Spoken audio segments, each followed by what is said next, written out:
Hello folks, I'm Laird Landon.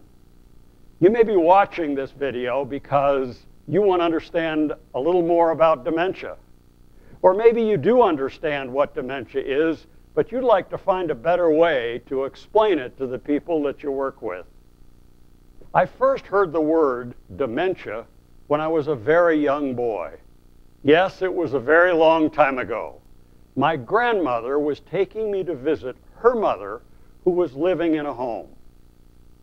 On the way in, my grandmother said, "You know, I want you to know, Laird, she doesn't have all of her faculties. She's been diagnosed with senile dementia." That was the first time I ever heard the word, and I had no idea what it meant.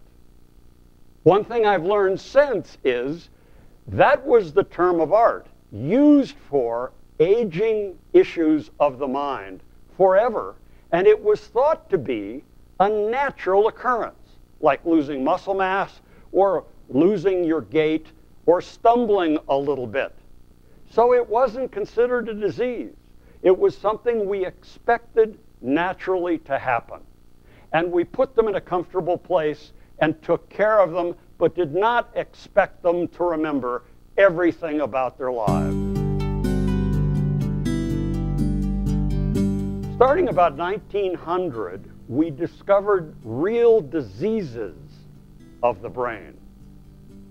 Arnold Pick and Alois Alzheimer's both discovered different diseases where the brain actually fails because of the disease. We didn't really use those terms much until the 1950s because we didn't have a very good way to diagnose them. But now all of a sudden, we have two causes of people forgetting their names and not thinking very clearly. One is natural aging. The other is a disease. So the term senile dementia has changed form. Now, senility means that you have natural aging as the cause of losing your mental faculties. And dementia is used for the same kinds of failings, perhaps, but one's caused by a disease that will take the person's life.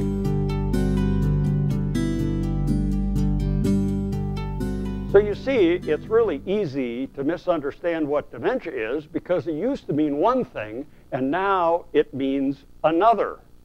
Here's a second reason why dementia is kind of tough on caregivers. Doctors don't use the word very often. Professionals are looking for a cause of a failure of behavior or mental activities. And so when they do a test and find that there is some deterioration in the brain, they don't usually want to label it until they know why it's happening. So they run more tests. And when they run more tests, then they bring the patient in and the caregiver and say, "I'm sorry, you have Alzheimer's." Notice, they didn't have to use the word dementia at all. They use the disease is what they're trained to try to find. Incidentally, if doctors do not find a specific disease to attribute to this memory failure, they might call it mild cognitive impairment, MCI. You might have heard that term. That term means that there's kind of normal aging going on and there isn't a specific cause yet. But because we're not precise in diagnosing these things, it's entirely possible that that person who has some defects in their brain will develop a specific disease that might be diagnosed at a later point. There's another reason why dementia is not known very well. It turns out, and you might know this, that Alzheimer's disease is responsible for about 70% of all of the cases of dementia. All the others, and there are several, are scattered around with small percentages. So you might not even be aware that there are other causes. That's the second reason why I know my loved one has Alzheimer's, but I have no idea what this word dementia means. I'd like to straighten that out for you. Here's my thought. I prefer a different term. You know, with other vital organs of the body, when we understand they're not working right, we use the word failure.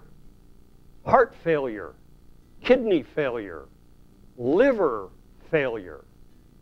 But those words that use failure and an organ don't necessarily specify the disease responsible for the failure.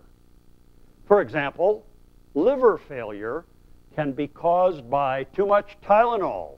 It can be caused by too much alcohol. It can be caused by hepatitis or cancer. So what we say about that disease is they have liver failure caused by cancer. Remember what we said about dementia? They have brain failure caused by Alzheimer's. That's the way I like to look at this. Try this on for size.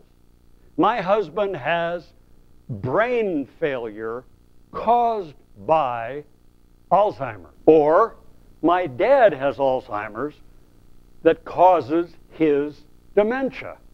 We can say this a lot of ways. The word failure indicates there's a problem with the organ and that we don't know yet what the cause is. I hope this short video helps. Remember to check back with this channel and you'll hear more short videos on things that help caregivers get through the process. Thank you.